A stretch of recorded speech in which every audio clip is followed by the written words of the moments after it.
How do you find that one, mate? Bit of a mixed bag, actually, There were some thrilling battles, some thrilling chases. We did also have some lulls in the race where there was some kind of 2 second gap, 2 second gap, 2 second gap. Sounds like the start of a rap song, that does. And then we had some quite clever strategy where some people were running very long, where some decided to pit very early into their initial safety car. There's a lot to talk about here. Some of it not positive, some of it very positive. And also we get a little chance to rip apart the stewards again for their ruling on penalties. So it's going to be a mixed bag, this podcast. Indeed. I'll be real. I'm going to be extremely positive. I didn't love that one. So there were a lot of overtakes, and I think when we'll go back on this race in a few years' time and we'll see the number of overtakes, we'll go, oh, that must have been an all right race. So many of them were slam dunk strategy versus strategy overtake. There was very little two drivers on track on the same strategy going for the same bit of circuit. So I can't say this one was one of my favourites, but you're right. We have got plenty to discuss.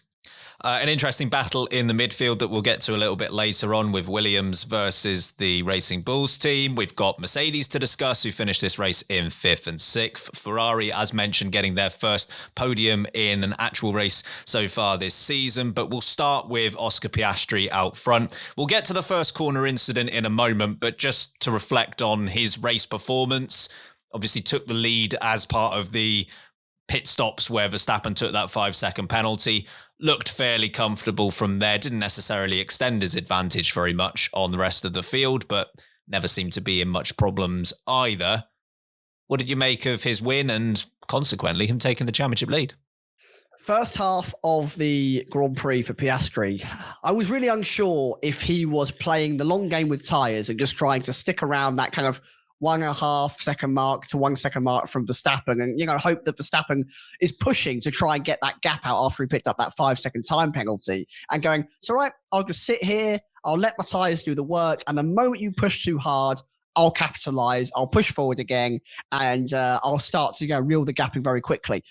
But he came out after the race, and he's quite honest actually, which was quite refreshing, where he said, yeah, I just destroyed my tyres in the stint one. I had no tyres left. And Max looked like he had the upper hand. And I thought that's not great from Oscar Piastri. We've had a few races, especially last season, where tyre wear was not to his benefit. He was struggling in a few races last year on tyres where others around him were able to make the most of what the Pirelli rubber was able to do. Piastri, not so much previously. And that's kind of bit him here again. And he's gotten away with it. He's gotten away with it because Max Verstappen had to take a 5-second time penalty. Because if he didn't, there's every chance that they pit around the same time. The undercut isn't enough, and Max is right there with Piastri from the moment that pit happened. So a bit of a blessing in terms of there being a 5-second time penalty. But his start was electric. He kept the pressure on. Once the pit stop did happen, and he was on that harder, more durable tyre, he cruised it. He had total control, knew exactly what he was doing. A few great moments of comms from Piastri as well, such as, there's an individual with a red flag up on a balcony. Please get it removed. I keep thinking the race is about to be red flagged. And can Lando Norris basically get out of my way now because I'm in his dirty air and it's killing my tyres. Wins the race, takes the championship lead. And this is where I think it's a big plus for Piastri, but it's a major slap in the face for Lando Norris. After race 1, Lando Norris, 25 points. Oscar Piastri, 2 points, right? That's a 23-point difference there in favour of Lando Norris. We leave race 5, and now Oscar Piastri is on 99 points, and I think Lando Norris is on 87 points. I think there's a 89, I think. 89 points. So there's a 10-point gap there.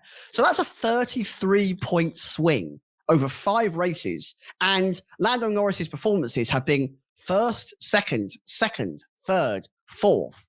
Whereas Piastri has now won his 3rd race already this season. And the only time he's basically not been near the podium or off it, was when he had that accident in Australia, which could have happened to anyone, and he got the worst end of the deal. So his turnaround, his performances going into this break, sensational. This is the mindset of someone who might go on to win a championship. And he did what he needed to do to close it out. It was not his best performance, but a really solid drive from Piastri to take the win. Rounds out an excellent triple header. I mean, that's 2 wins, 1 podium on top of that as well. And you're right, he's obviously turned around the points deficit he had to Lando Norris and indeed claimed the championship lead as a result of this Grand Prix.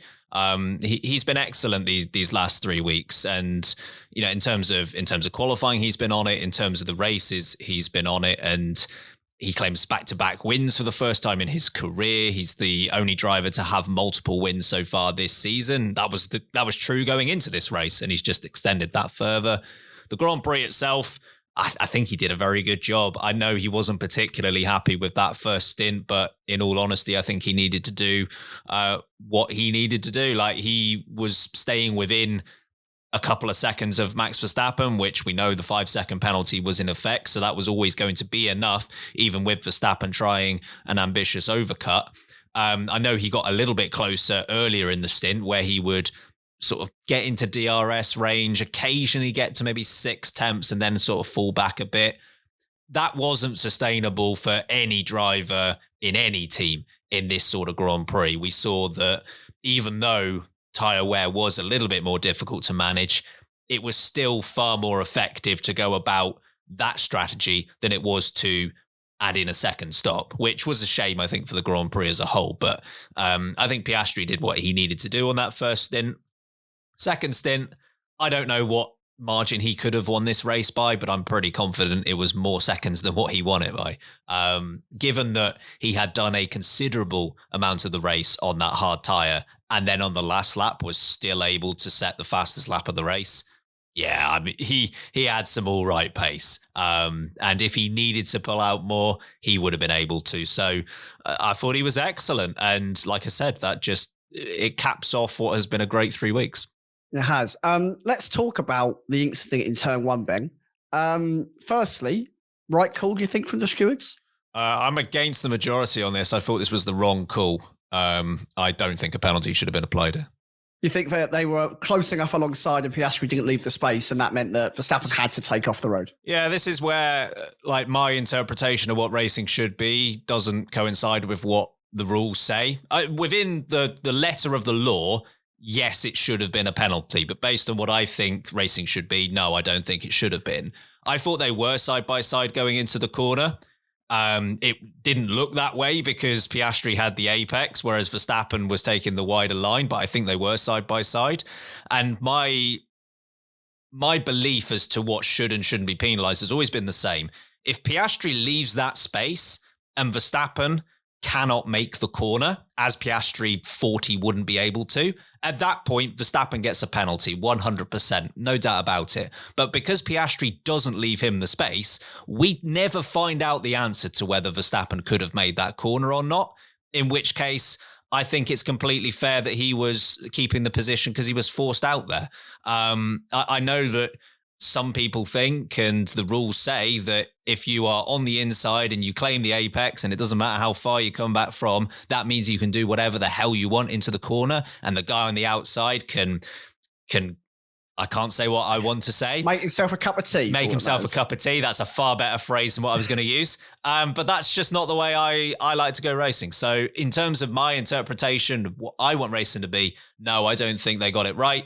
In terms of consistency of what they have applied over the last year or so, yes, it should have been. Yeah, it's a really interesting way to look at it. And I think you're right that you have to distinguish between what do you want racing to be as A, and what do the laws of Formula One as B say to the letter. They applied to the letter of the law. They saw that one driver who was technically behind at the apex ran wide and gained an advantage, and therefore it's a time penalty. I am very much in your category as well, Ben. I believe that actually Piastri overshot the corner. He shut the door on Max Verstappen, and there was actually nowhere Verstappen could go anyway. And like you, I would prefer to have wheel-to-wheel racing where they both stay on the racetrack and spaces left for both drivers. We'll see how long that battle goes on for until one of them has to slot in behind the other. You never know how that might turn out. We could get half a lap of iconic racing of these two drivers wheel-to-wheel, but we're not allowed it because you're allowed to let the other car run off the racetrack. Do you think the race was altered slightly by Max Verstappen being given an immediate 5-second time penalty rather than being instructed to hand the place back to Oscar Piastri? No, I don't think so. Maybe the gap is bigger, but I think we were heading to this result anyway. For reference as well, I know he got a 5-second penalty here, and I don't think a penalty should have applied at all. But if there is any penalty, I would much rather the stewards just say give the place back rather than a time penalty, because you just lose complete control over how much of a penalty that is going to be. as it happened, we essentially did get the place swap in that Verstappen didn't lose any other positions as a result of the 5-second penalty. But we've seen in the past, these time penalties can widely vary in terms of how much of a penalty it actually ends up being. I remember quite vividly, like a couple of years ago, when Carlos Sainz got a 5-second penalty in the Australian Grand Prix. Safety car comes out at the end. He drops out of the points because all of the cars are within, tenths of each other. Here, because he had the lead and he had clean air, he was just able to dictate the pace of the race and ultimately get enough of a gap on Russell that it didn't end up mattering. But I honestly don't think it would have changed much. I think we were heading for this result anyway. Yeah, I agree. I don't think it changed the result of the race. I wonder if it would have spiced up how the race sort of played out. I actually do think genuinely that Max Verstappen had the legs of Oscar Piastri a little bit at the start of this Grand Prix. And I would like to hear a clear warning from stewards to driver before a penalty is immediately applied. Now, maybe we didn't hear it. Maybe there was some kind of radio conversation that we weren't shown. It does happen, of course, if you're new to Formula One. Only certain radios are played out to the public. We get a selection of what the TV director essentially wants to play. So maybe there was. But from a public point of view, we didn't hear anything back. And I would much rather hear Max, we have been told by stewards to hand the place back. We have one warning. If you fail to do this by X, we will receive a 5-second time penalty. X condition is not met. 5-second time penalty is applied. To me, that is a much more logical and sensible way to do it. Okay, fine. Let's then look at the comparison. I know I'm jumping around a bit here between the Verstappen penalty, and I know we're going back into the race a little bit here, and the Liam Lawson penalty. What do you make of the difference between the two of those? I think they should be the same penalty. If you think, I don't think Verstappen should have been penalised, but if you think both are penalty worthy, it should be the same penalty. But the reason why I'm fine with Liam Lawson getting a penalty, even if I think it should have been 5 rather than 10 seconds, or ideally, again, you just switch the positions back, is that Lawson could have made the corner. They were racing hard, but Lawson was, he was very close to making the corner. In fact, the commentary team on Sky thought that he did. I was fairly clear that he didn't, but it was close. And the point is, Lawson had the racing room to make the corner, and he couldn't. So that's why I was fine with that penalty and not the Verstappen one. But if you think both should be penalties, then I've got no reason to believe they should be different. Yeah, I think that's fair analysis. They are different in their manoeuvres. You're right that racing room was left for Liam Lawson, and he chose to take the shorter line across the corner and gaining advantage in that sense. My issue sits with the steward's wording, the leaving the track to gaining advantage. It's exactly the same wording applied to both incidents here, implying that it's the same incident. And to me, then you should be applying the same penalty. Whether you agree that it should be a penalty or not, when you break the same rule, the punishment should be the same. There's no need to have a kind of you broke it at 50% and you broke it at 80%, and therefore 80% gets a bigger penalty than 50%. You broke the rule, you get the punishment. That's my point of view on whether you agree that this should have been a penalty or not, regardless of where we stand. There's once again inconsistencies around the stewardship. There's once again no clarity as to what the penalty service should be when you do something wrong like this. And it's just a bit of a pick and mix of what they decide they want to actually apply to who. Is a lap 1 penalty still less than a full race penalty? Why is that the case? Is someone overtaking any difference to someone being overtaken? Why is that the case? Again, such a lack of clarity, not really good enough from the stewards. Really interested to hear you as listeners, your thoughts. You can get it down in the comments on the likes of Spotify or on Patreon. Let us know. Be curious to know what you think of all the penalties and how that should have played out. Yeah, and I appreciate it as well. I think we are in the minority with the Verstappen penalty, or non-penalty as we think it should have been. We put a poll out on Twitter, for example, and that came back with more yeses, he should be forced to give the position back, rather than no, he shouldn't. So it will be interesting to hear people's opinions on that. The other McLaren of Lando Norris, obviously we discussed at length in yesterday's qualifying review, his crash that saw him start P10. A few questions about whether he would go with an alternate strategy for this Grand Prix. The answer to that was yes. He started on the hard tyre, whereas all the other 9 drivers in front of him started on the mediums. He naturally went longer into the Grand Prix than pretty much everyone else, went to the medium tyres late on, made up some positions, didn't quite get back onto the podium, but does finish 6 positions higher up than where he started for 12 points. What did you make of his recovery? It's not a bad recovery. 4th place is solid. All right. I'm not going to be too critical on him. I think he should have got Charles Leclerc. I'm going to come out and basically be blunt about that. I think a podium was on the cards and he should have attained it. When they stopped pretty much on exactly the same lap, went on to opposing tyres, and that medium was clear that when it was fresh, it was a faster tyre. I think Lando Norris should have got the job done on Charles Leclerc. Despite him being really rapid, that McLaren is a better car, and Lando Norris is a very, very good racing driver. He should have what it takes to get past Charles Leclerc. Before that, there were a few issues that I had. He was helped by the crash at the start, which moved him up 2 places. That's okay. My bigger issue was the fight with Lewis Hamilton. When you get that silly DRS chicken, that phrase comes out again, battle into the final corner, turn 27, and the DRS detection zone is on the exit of turn 27. So the start-finish straight is where you hit the DRS detection zone. The first time, Lewis Hamilton is savvy enough to realize, I don't mind you overtaking me to this last corner because I'll have it straight back again. Lando Norris immediately needs to learn. Right there and then, I can't let that happen again.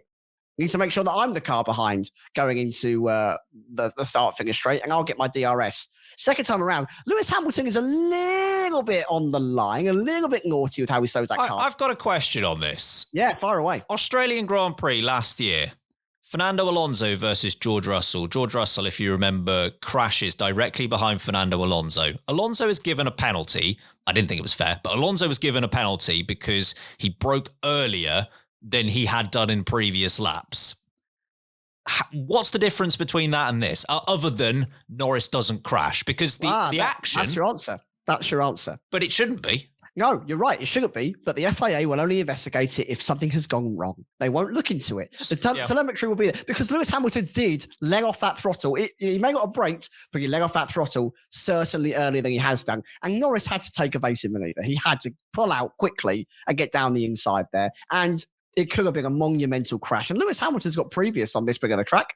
You remember 2021? You remember Max Verstappen, Lewis Hamilton going down that bit before. And I'm not going to blame either driver at that point because it's a long time ago. But there was naughtiness and there was contact. And the same thing could have been said here. But Lando Norris essentially had to be almost told by his race engineer how to get the job done. And I kind of think actually he should have backed off a bit more going to that last corner and let Lewis Hamilton drive through at normal racing speed. Again, Hamilton, I'm blaming for the slight brake check there, which is very naughty. And Lando Norris should have had that job done. Fresher tyres in terms of the Haas becoming better at that point of the race. The car is significantly better. Hamilton has been struggling all race long and continues to struggle all race long. That, for me, was his biggest weak point in that comeback through the field. And again, like I said at the start, I do think he should have got Charles Leclerc. I think Charles Leclerc did a brilliant, brilliant job of holding on to the podium, get past Russell and hold on to that podium to beat Lando Norris. I think that was fantastic. So a good comeback, but not the best it could have been. Yeah, I was overall pretty happy with the recovery from Lando Norris. I think you're right that the 3rd place finish is probably the ultimate. I don't think he was getting further than that, but on the whole, I think he was pretty clinical throughout the field. Yes, he did gain 2 positions as a result of that first lap crash between Tsunoda and Gasly, but it's the way it crumbles sometimes. And I think for the most part, he was pretty clinical getting those overtakes done. The one that took him a little bit longer was the Lewis Hamilton one. I think if it lasted one more lap, I would be more critical of the way Norris handled it, but I think he got by just about in time. It cost him maybe a couple of seconds overall, which you could argue might have been the difference between him and Leclerc at the end of the Grand Prix. But overall, I was pretty content with what Norris was able to do from 10th. Again, the issue was he was starting from 10th, and that will be even more frustrating for Norris, is that his pace was good here. And if he had started out front, if he had started second, he would have been at the very least in the mix for the Grand Prix win. I didn't see this weekend any reason why Norris couldn't win this race more or less than Piastri. They looked fairly similarly paced all the way throughout the weekend, and that qualifying crash has really hurt him. I would not like to be in a position if I'm Freddie Vass leading Ferrari and someone would have told him at the beginning of the season, your first podium of 2025, excluding sprints, will be round 5 at Saudi Arabia. Not great. But they finally got there. They finally got to the top 3. 3 exactly. Charles Leclerc finishing this race behind Verstappen and Piastri. Lewis Hamilton further down in 7th behind the 2 Mercedes. Should we start with Charles Leclerc? First podium of 2025. Finally got there. Thoughts on his race? Yeah, I thought Leclerc was brilliant. He was excellent. And we sing Charles Leclerc's praises, it feels like every single race weekend. The guy is pushing that Ferrari, is maximizing it. So I don't think he could got anything else out of that Ferrari. The way he pulled up to the back of George Russell, got the job done, and so quickly that gap was opening out, 3, 4, 5 seconds, so quickly. Russell's tyres, he went through them so fast. Leclerc had done exactly the same thing. He didn't. His pace in the first stint, once he got into that clean air, he sent it in the cool down room. Once I was leading the race, I just had so much more front end. I could just keep pushing and pushing. And he held onto those medium tyres so much longer than everyone around him at the front end of that race. And that's the difference maker. That's what allowed him to kind of get the jump on everyone at the second half of the race. He was excellent. Also, married along brilliantly by the wonderful radio after overtaking George Russell. Great move, Charles. Thank you, Brian. An excellent bit of radio again from Charles Leclerc in another race. He is, again, pretty much the unsung hero of Formula One for another season, where the Ferrari can't deliver. They've once again created a car that won't win a championship. They've already let too many points slip to the point where you have to start asking, when do they start moving on to 2026? He is driving out of his skin. I cannot ask for more. What can Charles Leclerc do more than this? I don't know. The fact that he's beaten Lewis Hamilton by over 30 seconds here today, over half a minute more than a pit stop, that's a demolishing. That is a demolishing. There's only so much he can do. I thought Leclerc was superb. I said in qualifying, I don't think he could have got much more out of that car. And I'm going to say the same thing about the Grand Prix itself. The way in which the end of the medium stint was the best part of this Grand Prix for Leclerc. We saw nearly everyone duck into the pits for hard tyres around the same point in the Grand Prix. Ferrari were ambitious going as long as they did on the medium tyre, which is apparently the only strat they can do now. So appreciate that, Ferrari. But it was the right one. And the way in which you had Lando Norris in second, 3.5 seconds back. And as soon as everyone else had kind of cleared off and done their pit stop, I was like, okay, 3.5 seconds, that'll come down in 5 laps. It didn't. It came down a little bit, but for the most part, Leclerc on what should have been the worst tyre at that point in the Grand Prix, he held on to the pace that he needed to really effectively, to the point where he was clear of Antonelli when he comes out of the pits into 5th, and he got the overtake done that he needed to on George Russell. I couldn't have asked for anything more from Charles Leclerc here at this race. I think he's always done pretty well at this Grand Prix. So yeah, full credit. And it's a shame that such a good performance is still only good for 3rd in that Ferrari, but fair play. Fair play. I mean, he was less than 10 seconds away from the fight for the lead after being caught around George Russell for a while, being stuck there, having to run a different strategy. It's a brilliant turnaround for Charles Leclerc. He will be inside very, very disappointed that 3rd is all this Ferrari is good for. It's such a it's Ferrari all over, but it's so annoying that you've got Charles Leclerc, who has been there for years as this loyal soldier, and he is an excellent driver.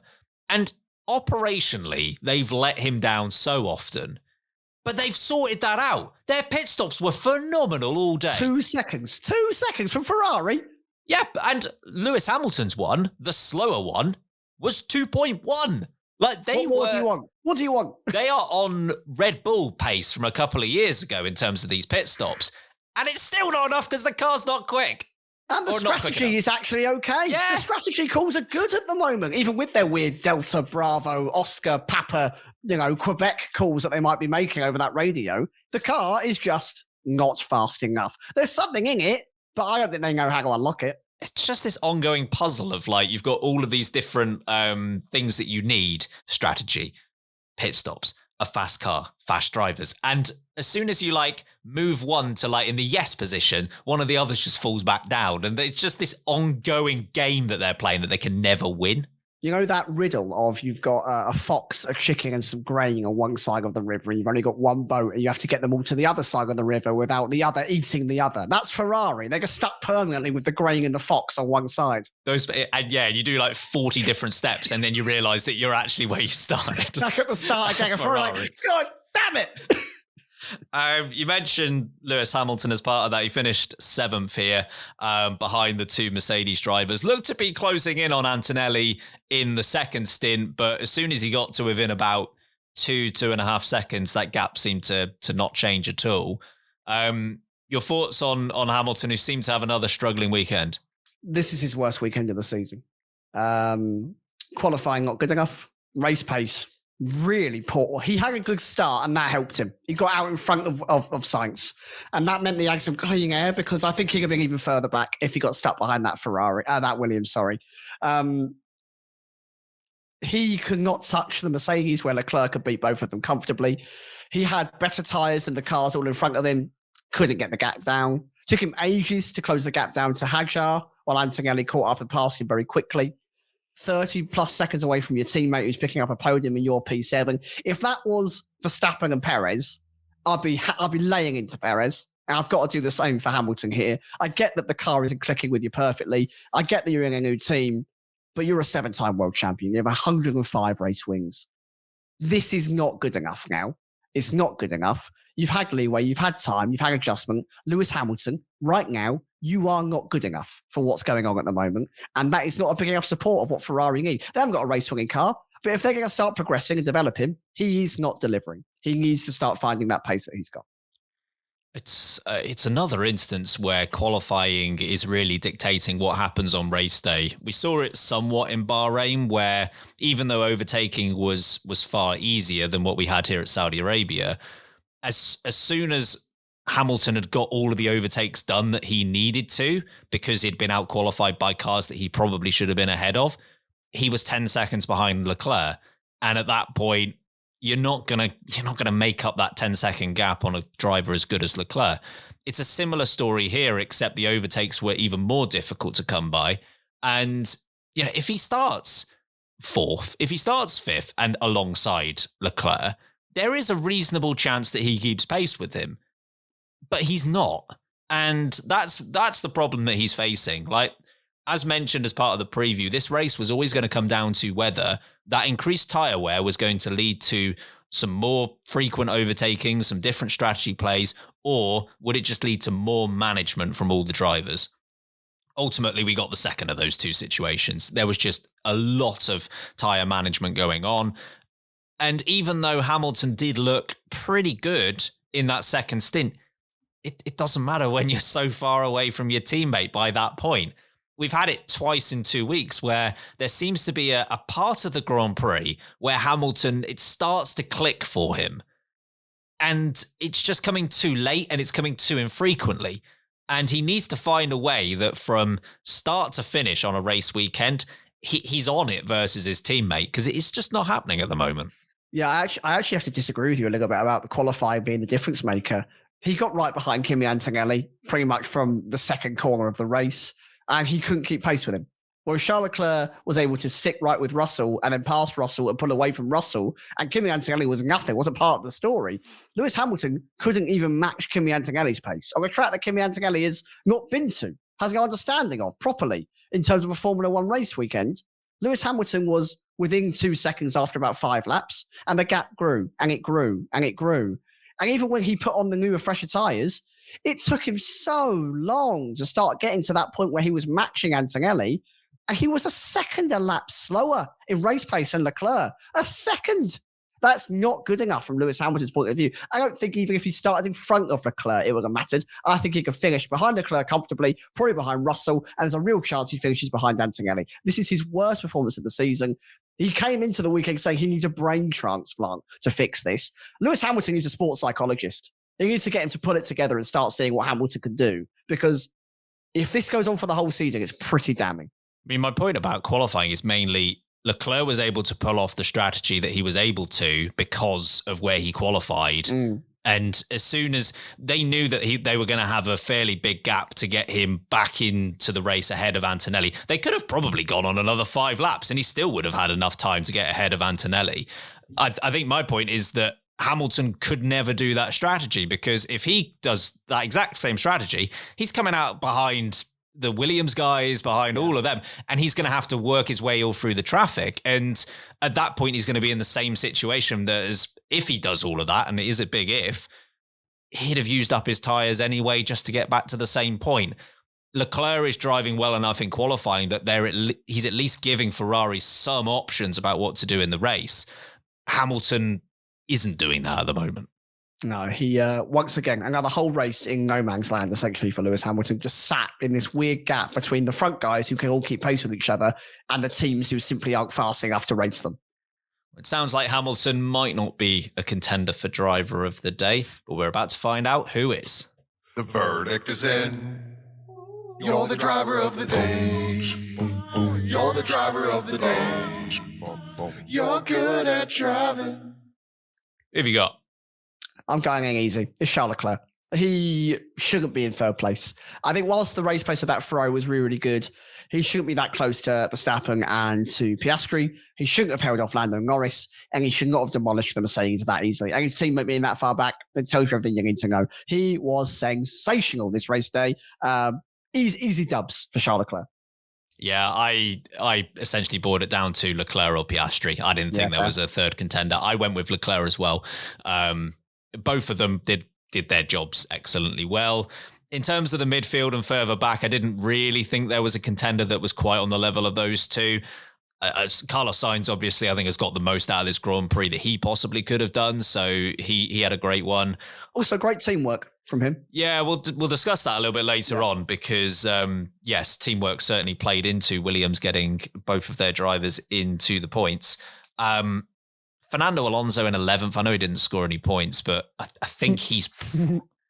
well, we'll get on to that. He's probably got the most out of that Aston Martin, to be honest. So yeah, that car is not good.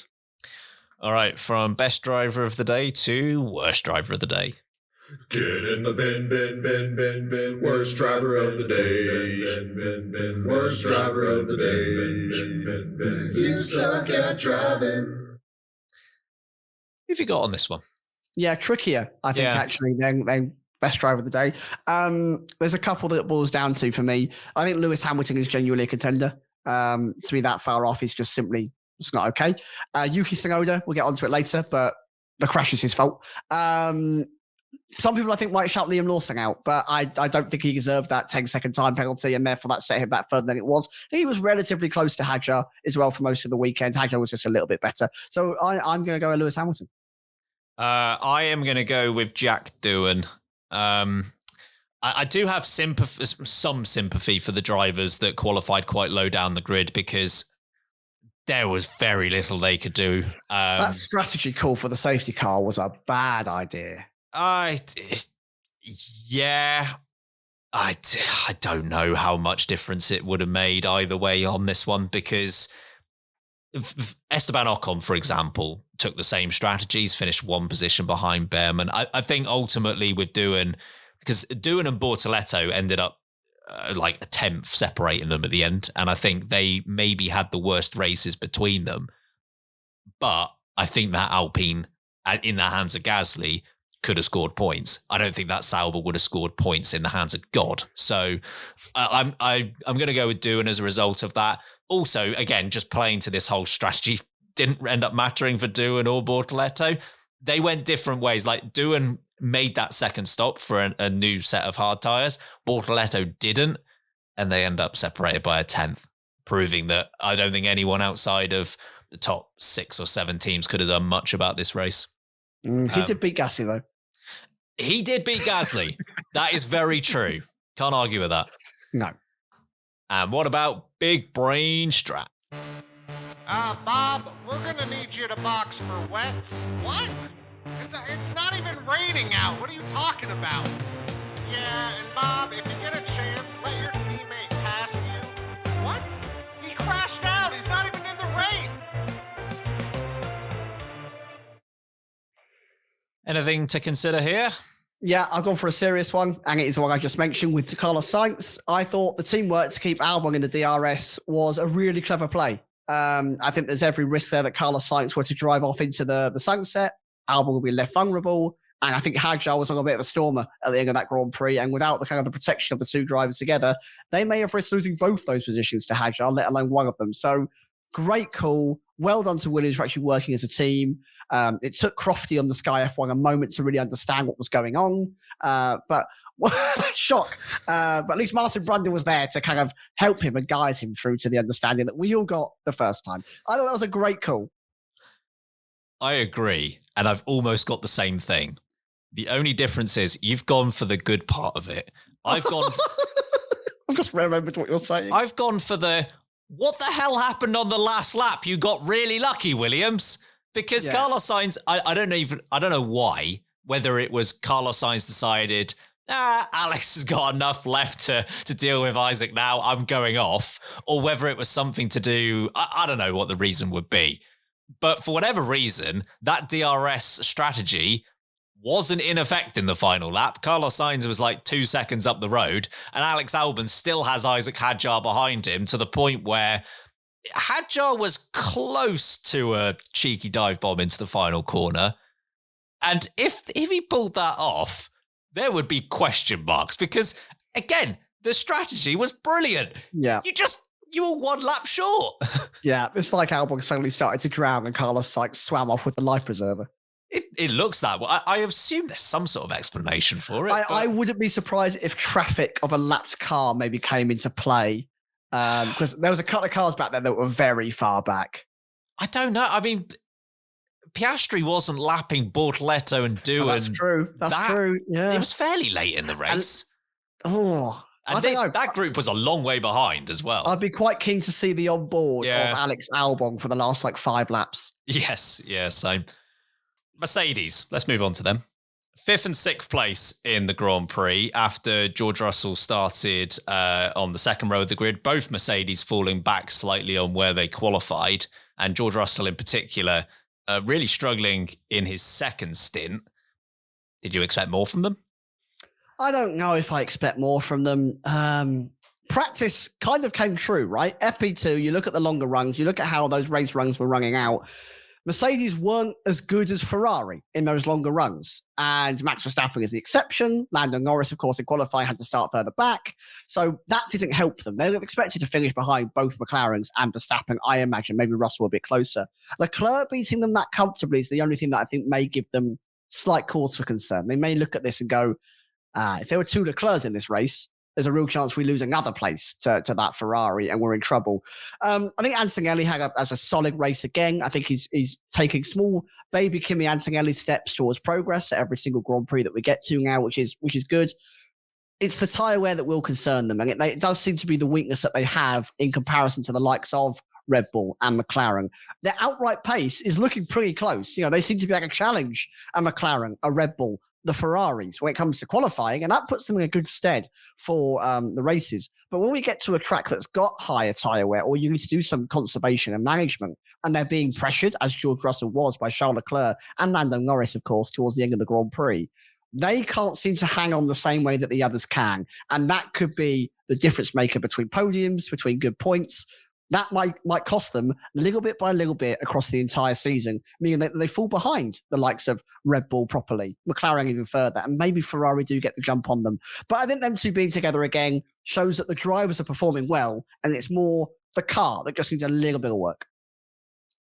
Yeah, I was disappointed and I'm a bit worried. I thought that they would be more competitive than this, and I thought George Russell would be in the battle to remain on the podium.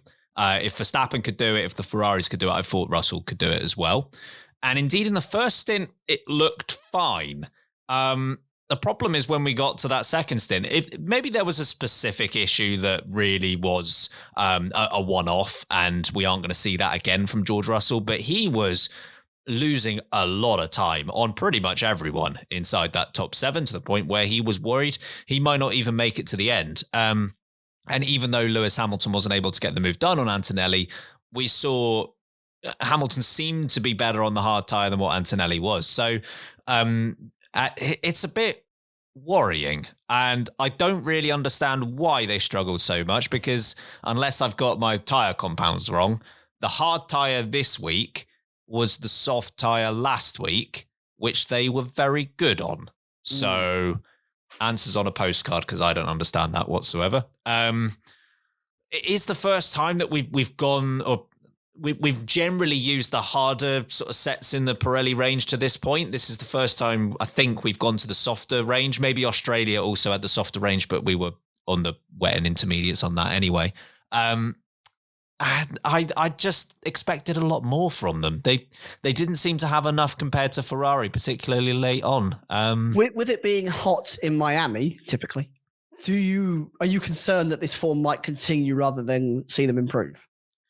Similar to what you said about Red Bull after Bahrain, and it wasn't as disastrous as this, but I'm looking for Miami for Mercedes to prove this was an outlier. And because they have been pretty consistently good, and they weren't bad today. Let me make that clear. But it just never seemed like they had the pace of even the Ferrari drivers, definitely not Max Verstappen and definitely not the McLarens, which puts them roughly where they were last season. So even though they maintain second place in the championship for now, it's not great. Be interesting to see how they go next time out. What were your thoughts on Antonelli? Because as you mentioned, this was the first time he'd gone racing here in an F1 car, at least. Okay enough? Yeah, quite literally. Okay. Yeah, fine. And fine is not bad, but fine is also not good. As the definition of fine goes, it's just fine. He wasn't close enough to George Russell again. Now, whilst George Russell, I think, is having a stellar season, maybe his best ever season so far in Formula One, Kimi Antonelli needs to start closing that gap up just a little bit more. And we do see glimpses of it. We see moments where he, sets the world alight with that pace. And then there are moments where he seems to end up 9-10 seconds behind George Russell. And that's quite a big gap. If Lewis Hamilton sat there at 30 seconds, it's still not good enough at 10. You need to be closer than that, I think. He couldn't really close up even when George Russell was really complaining about those tyres right there in the Grand Prix. They came over the commentary saying, Antonelli's a second faster a lap than George Russell.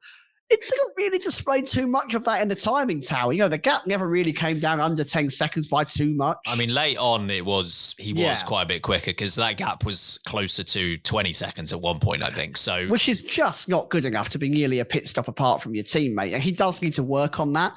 But nonetheless, he's finishing the position behind his teammate. So as long as he continues to do that, the gap between them is something that can be worked on. So yeah, fine. There were some good moments. There are some things that need to be improved. Yeah, and that sounds awfully like what a rookie season often is. And I think it was fine, and he avoided any big mistake. But the pace just wasn't there with George Russell from the off on this weekend. Ironically, what Antonelli is delivering so far this season, because there have been some good bits, some okay bits to this point. What Antonelli is for Mercedes is exactly what Red Bull would really hope for right now. Yeah. Because that's Antonelli's second driver performances are essentially putting Mercedes second in the Constructors' Championship. Obviously Ferrari have had their issues with the double disqualification, but Red Bull are, struggling versus Mercedes right now because of what two drivers can do versus one. Antonelli is finding a way just to be there.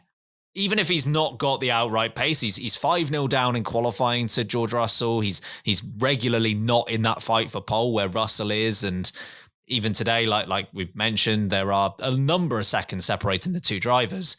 Antonelli is still finding a way to often be a place, 2 places off his teammate and just routinely picking up those points. So I think as far as given his age, given his experience, he's doing all right.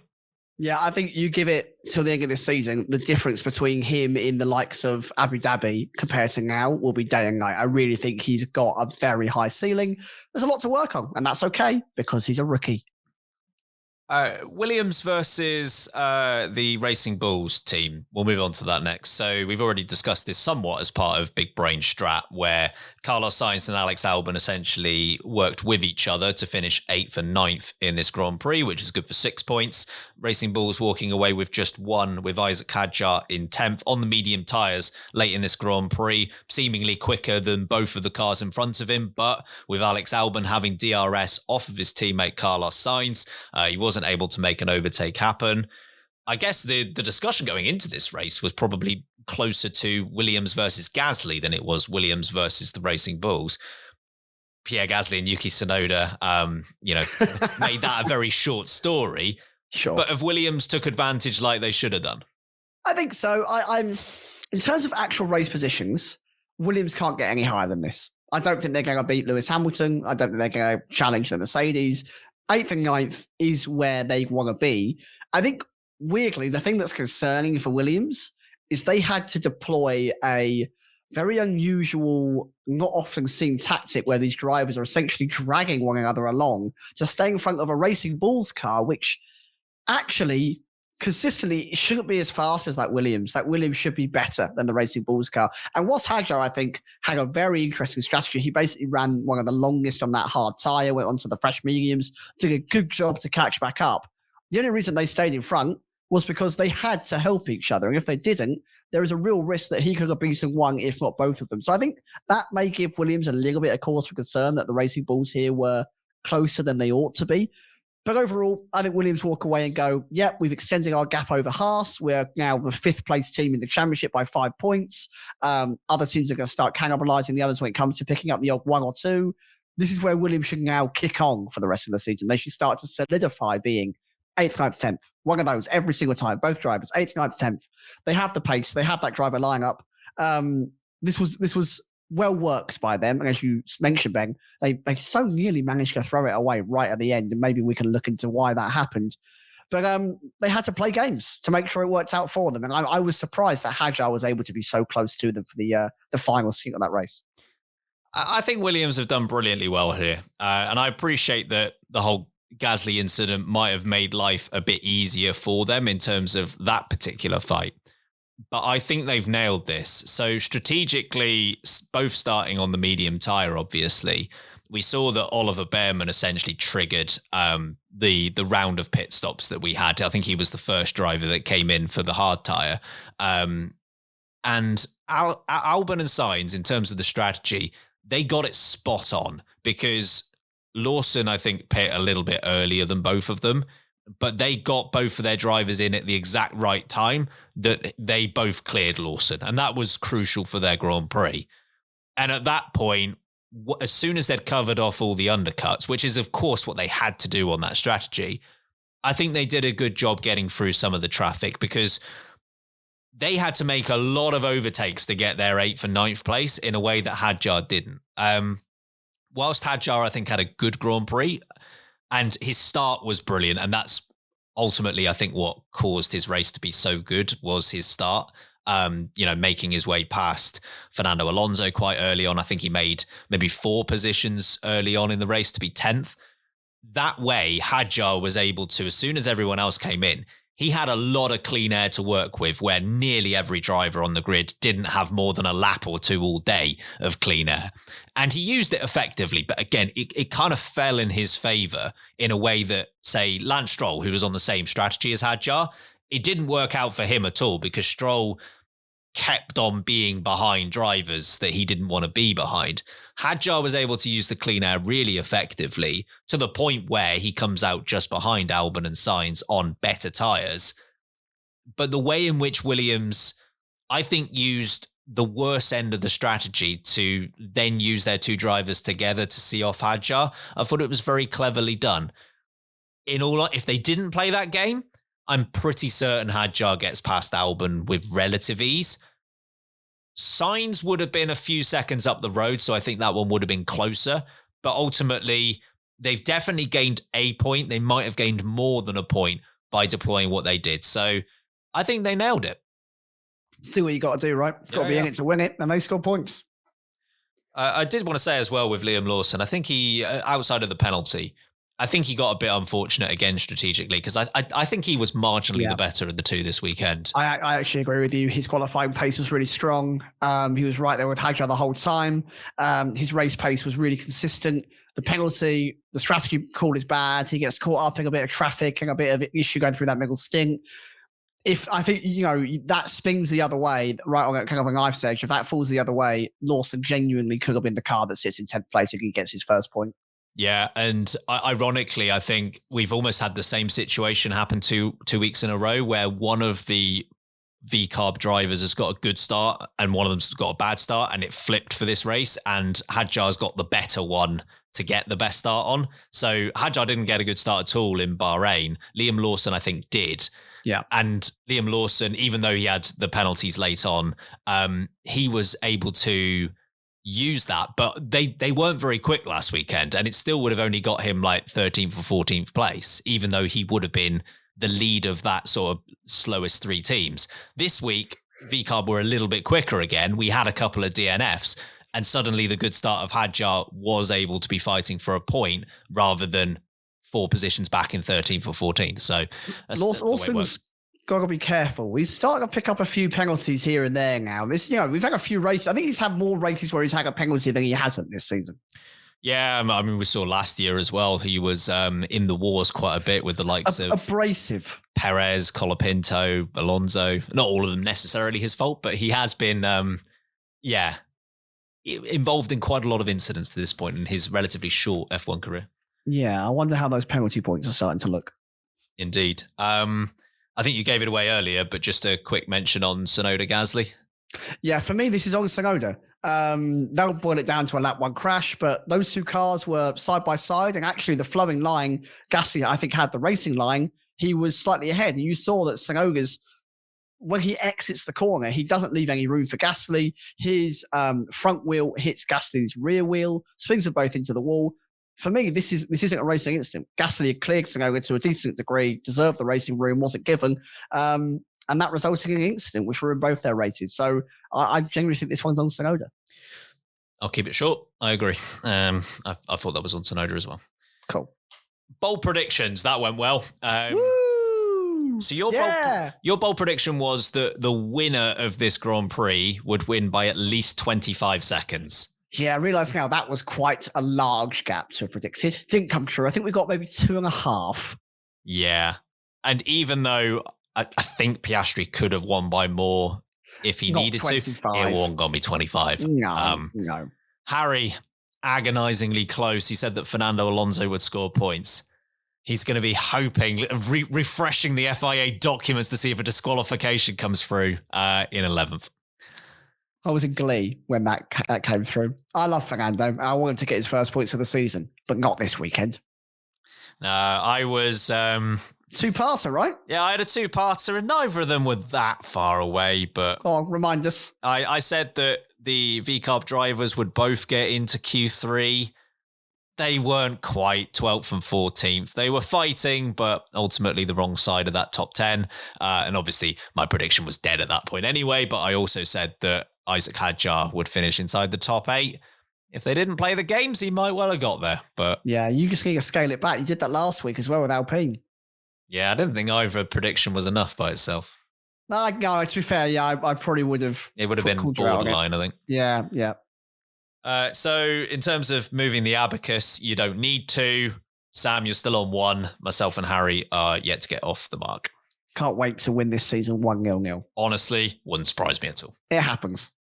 Moment of the race. Sam, what was yours? Yeah, couple to call out for me. That Ferrari radio saying thank you to Brian, I thought was good fun. You know what? I'm going to say it. Alex Albon hates his pit wall. He's the angriest man in the world. He has a point. I agree. I genuinely agree. But like the attitude coming back at him of like, I literally have a car right behind me. What do you want me to do?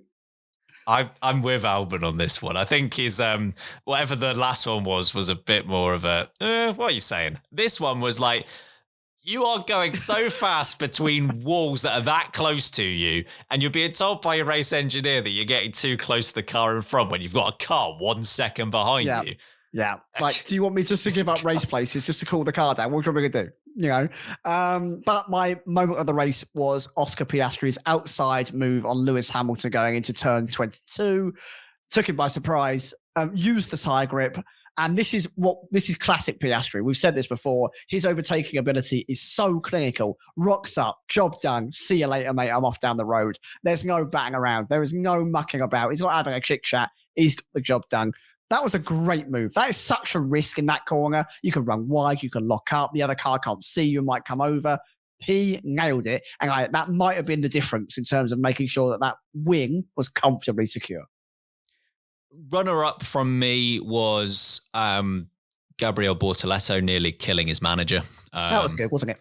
I can understand. I'm not saying it's excusable. I understand how it happened because he's in combat with whatever the other car was at that point, and I don't think he was expecting another car to be there. But goodness me, that was close. That was terrifying. Yeah, that got like I properly went, ah. We refer to that as squeaky bum time here in the UK. Yes, and it's completely valid for that situation. But my moment of the race, if I was to tell you, let's just say, Sam, you didn't watch this race. Okay. You haven't watched this race at all. And I was Sure. to tell you, something happened in the Grand Prix. There was a radio message and someone said their tyres were toast. Can you guess who it was? It's so George Russell, isn't it? You know it's George Russell. It's so George Russell. He is so quintessentially George Russell, it hurts. Of course, I had to go with that. We've already had someone in our Discord mocking up the toast on the tyres. But yeah, I'm right. This is fantastic. We might have to have an LB's radio award, an LB's George Russell radio award, just so other people get a chance. You don't even need to ask who said it. Don't even bother putting George Russell, like the graphic for George Russell on there. No. We know it's him.